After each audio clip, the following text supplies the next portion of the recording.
এতে টেস্ট হবে। বাবা জানে বাবা কি দিয়ে করবে চেষ্টা। খেয়ে দেখ না একদিন বাবা যা বলছে বাবার মতো। আচ্ছা বাবা অলরেডি এই যে আলু পরোটার জন্য গোল্লা যেগুলো করে রুটির সেগুলো। তুই ওর লাগে ফোন করবি, ও তোর লাগে ফোন করবে।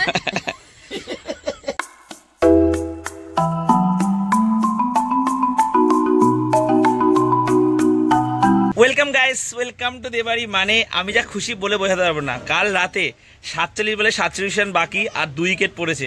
মনের দুঃখে আমি টিভিটা অফ করে ঘুমিয়ে পড়েছি। সকালবেলা ঘুম থেকে ভাবলাম যে স্কোরটা দেখি না, একটা মনটা হয় না যে দেখি যদি কোনো একটা অঘটন ঘটে। ওমা দেখছি সত্যিই পাকিস্তান হেরে গেছে। এইটা হচ্ছে গিয়ে এই জন্যই বলে যে কখনো হাল ছাড়তে হয় না, সেই সব দিয়ে লড়াই করতে হয়। এটাই তার উদাহরণ। ইন্ডিয়া মানে হাল ছাড়েনি, ঠিক আছে। আর এটা ব্যাটিং পিচও না, মানে খুব টাফ ছিল ব্যাটিং করা। তাও ভাবলাম যে টুকুটুকি খেলে তো জিতে যাবে, কিন্তু পাকিস্তান অতিরিক্ত আত্মবিশ্বাসের কারণে হেরেছে বলে আমার মনে হয়। মানে বিশাল খুশি আমি। কাল রাতে তো মানে আলু পরোটা খাওয়া হয়নি, তো ওই খুশিতে এখন আমরা সকালবেলা প্ল্যান করছি সকালে আলু পরোটাটা খাবো। মানে খুব খুশি, এরকম একটা ম্যাচ জিতছে মানে ভাষায় প্রকাশ করতে পারবো না আর কি, এত খুশি হয়েছি। তুমি ভেবেছিলে যে পাকিস্তান জিতবে?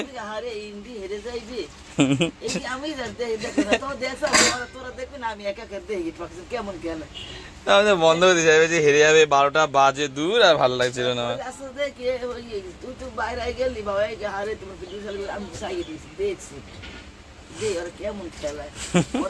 12টার সময় আমি তো টিভি অফ করে দিয়েছি, আমি দূর খেলা দেখবো না, ইন্ডিয়া হেরে যাবে। ভাই যা আনন্দ পেয়েছি না, এরকম ম্যাচ হাইলাইটস বারবার দেখেছি, ঠিক আছে। মানে এই নিয়ে আমার 3-4 বার দেখা হয়ে গেছে লাস্টের পোর্শনটা আর কি, যে কিভাবে হারলো আর কি। কখনো হাল ছাড়তে নেই, এটা হচ্ছে কি আরো একটা তার জলজান্ত উদাহরণ পেলাম আর কি। সবসময় শেষ অব্দি লড়াই করতে হয়, পরিস্থিতি যে কোনো মুহূর্তে পাল্টাতে পারে, আশা ছাড়তে হয় না আর কি। এই যে মোটা তো গরমে কাহিল। কাল তুই রাতেই জানতিস? ওতে তো আমার পরে ঘুমিয়েছে না, স্ট্যাটাস দেখে জানতে পেরেছিস না?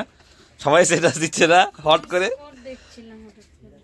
কি স্ট্যাটাসে সবাই দিচ্ছে হেরে গেছে না, গিয়ে আবার গুগলে চেক করেছে। তো এই যে আলু পরোটার প্রস্তুতি শুরু হয়ে গেছে। মা আলু সিদ্ধ বসিয়ে দিয়েছিল সকালে, বোন এখন বাকি মশলাপাতিগুলো দিচ্ছে। আমি আলু পরোটা হচ্ছে, ঠিক আছে। তার কারণ আজকে প্রথমত সোমবার, আর বাবা বলছে গরমে পেঁয়াজ টিয়াজ দিচ্ছে না, সিম্পল কর। আজকে আমি নর্মাল করে খাই একদিন সকালে ব্রেকফাস্ট আর কি, পরে একদিন ভালোভাবে করবো, প্রপার গুগলে দেখে যেভাবে করে আর কি ওইভাবে করবো আর কি। নুন গেছে, ধনে গুঁড়ো গেছে, জিরে গুঁড়ো গেল, তারপরে হচ্ছে গিয়ে শুকনো এই গেলে কাঁচা লঙ্কা গেল, তাই তো? আর কিছু দিবি? এতে টেস্ট হবে। বাবা জানে বাবা কি দিয়ে করবে চেষ্টা। খেয়ে দেখ না একদিন বাবা যা বলছে বাবার মতো। এরকম এই আলু তো টেস্ট হবে, এগুলো তো কিছুই তো দিলি না, তো মশলাপাতি দিয়ে, নাহলে টেস্ট হবে কি করে? মশলা কি দেবো? তাহলে আলু পরোটা তুমি তো এই দেয়, আলু সিদ্ধ করে দিলে টেস্ট হয়? হ্যাঁ, আলু সিদ্ধ, জিরে গুঁড়ো, ধনে গুঁড়ো, যা বাবা, হ্যাঁ কাঁচা লঙ্কা। ঠিক আছে। তুই কি জানিস? পেঁয়াজ ভেজে। পেঁয়াজটা শুধু দেয়নি বলে ওরকম মনে হচ্ছে। আচ্ছা ঠিক আছে কর। সাদা সাদা হয়েছে তোরে। হ্যাঁ, তা কি হবে, লাল? লঙ্কা গুঁড়ো দিবি না? না না না, হালকা একটু দে, নাহলে রংটা আসবে না।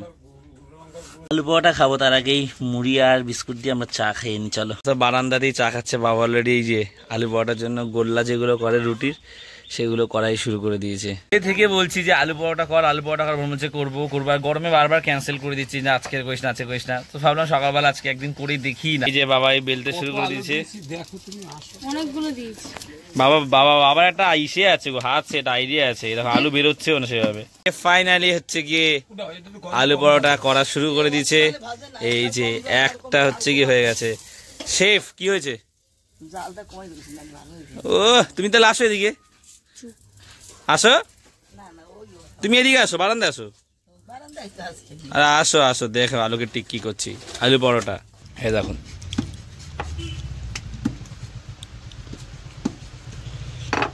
কি সুন্দর বেলে দিল।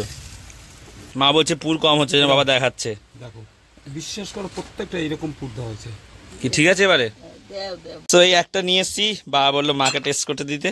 না ভাঙবে না, না পুরোটা খাবে? খেয়ে বলো কেমন আগে। খাচ্ছি, তুমি খেয়ে বলো আগে শুধু খেতে কেমন লাগে, তারপর দই দিতে পরে খাবি একটা। কেমন লাগছে? টেস্ট আছে না? পেঁয়াজ ছাড়াও ভালো লাগছে কিন্তু মা, তাই না? খাবি নাকি একটা? গরমে অস্থির হয়ে গেছে বলছো বাবা। পেঁয়াজ ছাড়া এটা ভালো লাগে। সবাই একসাথে খেতে বসে গেছি, বাবা তো কাজ করে বলে আগেই খাওয়া শুরু করে দিচ্ছে, মা আমার থালায় তুলে দিচ্ছে। ওই তো বাটি, ও আমার বাটি, এই তো না না আমাকে এটা টক দিয়ে দাও মা, আমাকে এটা টক দিয়ে দাও। তো এই যে আমিও নিয়ে নিচ্ছি 3টে আলু বড়া নিচ্ছি আর টক দই নিয়েছি, তবে একটু চিনি দিয়ে খাবো কারণ অনেকটা টক হবে। এখনই বাজে 3:30, আমি যাচ্ছি স্নান করতে। মানে সকাল থেকে না এত ব্যবসা গরম, কিছুই ভালো লাগছিল না। ক্লাবের মাঠে ছাওয়া জায়গায় বসেছিলাম, একটু কিছুক্ষণ ক্লাবে বসে গল্প করলাম সবার সাথে। তারপর আমাদের বাড়ির ছাওয়া যায় রাস্তাটা আছে না, যে সামনের রাস্তাটা, ওখানে কিছুক্ষণ হাঁটাহাঁটি করলাম। ঘরে পাখার সামনে বসেছিলাম, মানে কিছুই ভালো লাগছে না, এক জায়গায় স্থির হয়ে বসতে। এত ব্যবসা একটা বাজে গরম। 3:30 বাজে, মা বলছে যার বসে থাকিস না, স্নান করে খেতেও ইচ্ছা করছে না। মা বোন সবাই ঘরে ওই চুপচাপ রয়েছে। খুব বিচ্ছিরি গরম, তখন স্নানটা করিনি, আর থাকা যাচ্ছে না জানো আজকে। বাবাকে ভিভেল সাবান আনতে বলেছিলাম, সিনথল নিয়ে আসছে, বলছে দোকানে নেই, শেষ হয়ে গেছে, এটাই দিয়ে দিয়েছে। এই কলের জলটা খুব ঠান্ডা, কিন্তু যখন স্নান করবো ততক্ষণই আরাম, আর তারপরে 5-10 মিনিট, তারপরে যে কে সেই। এত ব্যবসা গরম, কিচ্ছু যেন ভাল লাগছে না আজকে, খিদেও পাচ্ছে না, যেন খেতে ইচ্ছা করছে না। ক্লাবের পাশে গুড্ডুদের বাড়ি জামরুল গাছটা অনেক জামরুল হয়, ঠিক আছে। দাদু বেশি একটা আমাদের কত দিত, আরে আমি খেলাম 2-3টে পেরে। নিচের দিকে বড় বড় নেই, এই জামরুলটা দেখো জমজ, ঠিক আছে। সব যেগুলো নিচে বড় বড় ছিল আমরা পেরে খেয়ে নিয়েছি কদিনে। সো এই খেতে বসে গেছি, মা বললো খালি বেড়ে থাকিস না, অল্প একটু ভাত খেয়ে নে, তাই নিলাম অল্প একটু ভাত, আর এটা মুগ ডাল, আর হচ্ছে কি কুমড়ো ভাজা। তো এখন এই বাজে 7টা, মানে আমি ঘুমিয়েছি 4:45টার দিকে, প্রায় 2 ঘন্টা ঘুমিয়েছি। আর এই উঠলাম, মাথা ডেকে তুলতে পারছে না। এই পাখাটা আর উপরের পাখাটা দুটো একসাথে চলছিল, এত কষ্ট হচ্ছে না গরমে। সারাদিনটা কিভাবে কাটলো আজকে বলে বোঝাতে পারবো না। আর রাতে কালকে ঘুমাতেও পাইনি, ঘুমটাও বাকি ছিল, এত অস্বস্তি হচ্ছিল না।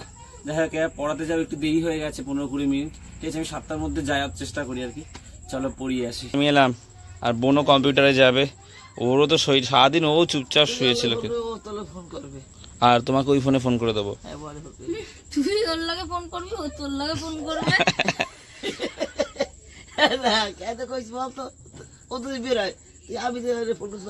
হ্যাঁ, মাকে ফোন করে দিবি। ঠিক আছে, ও আমি এলাম, ঠিক আছে। বাবা কি বলো, দিনটা কিভাবে কেটেছে আজকে। আজকে আর জ্যাম নেই এখানটা, অতটা লোক থাকে রোজই, তাও জ্যাম হয়ে যায়। প্রচন্ড গরমে আজকে আমাদের যা কষ্ট হয়েছে, মানে একটা রুম তো, বারান্দায় পাম্প স্টোভটা জ্বালিয়ে সব রান্না বান্না করছে, গ্যাসে রান্না চলছে, মা কাটাকুটি করছে, কাজ করছে, বোনের কাজ করছে, আমি এডিট নোটস তৈরি করা, মানে খুব সমস্যা হচ্ছিল আজকে, আর বিশাল কষ্ট গরমে। খেলা দেখলি ইন্ডিয়া পাকিস্তানের? বল কিভাবে জিতলাম আমরা। হ্যাঁ, তুই পুরোটা দেখেছিলি? হ্যাঁ দেখেছিলাম। আমি তো যখন 47 রান বাকি, আমি কিন্তু দুঃখে বন্ধ করে দিয়েছি। ও স্কুলে গেছিলি আজকে? গরম ছুটি বাড়ি দিয়েছে? হ্যাঁ, আজকে খোলা কথা ছিল না? আজকে আমাদের স্কুলে ওই সেনাবাহিনীরা আছে, তাই খোলেনি। সেনাবাহিনীর আছে কেন্দ্রের? ও চল চল। বাড়ি যাওয়ার আগে শান্তনুর এই আঁকাগুলো একবার দেখাই, ও কিন্তু প্র্যাকটিস করে না, তাও কত সুন্দর এঁকে রেখেছে, মানে কি সুন্দর কালার কম্বিনেশন। শিখিস তুই? না, তাও কত সুন্দর এঁকেছে, দেখো। এইগুলো কে? Cartoon character. কে, কি ক্যারেক্টার, নাম কি? তাকাশি। তাকাশি, 3টেই? হ্যাঁ। ও এই ক্যারেক্টারটা আমার বেশি ভালো লাগছে। হ্যাঁ, এইটা খুব সুন্দর হয়েছে, কি সুন্দর এঁকেছে দেখো।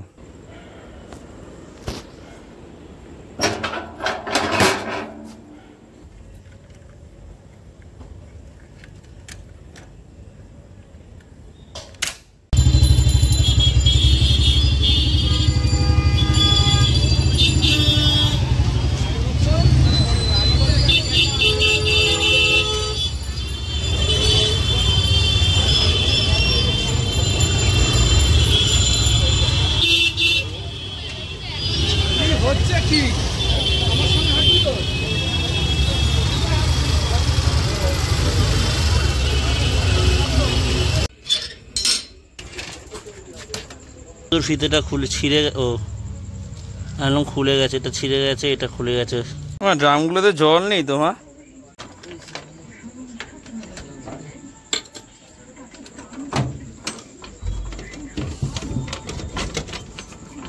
রানীর সাথে কথা হলো, কম্পিউটার থেকে সবাই বেরিয়েছে।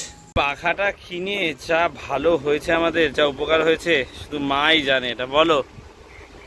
বাপরে, এই পাখাটা না থাকলে মানে এই গরমে আর রক্ষে ছিল না। আজকের এই ব্লগটা এখানেই শেষ করে দিচ্ছি।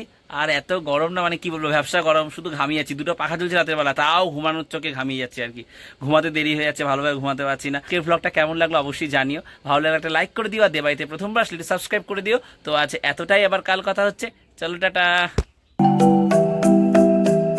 ঘরে রাধাকৃষ্ণটা দেখো কি সুন্দর, ছোট্টর মধ্যে দোলনায় বসে আছে, আমার খুব ভালো লাগে।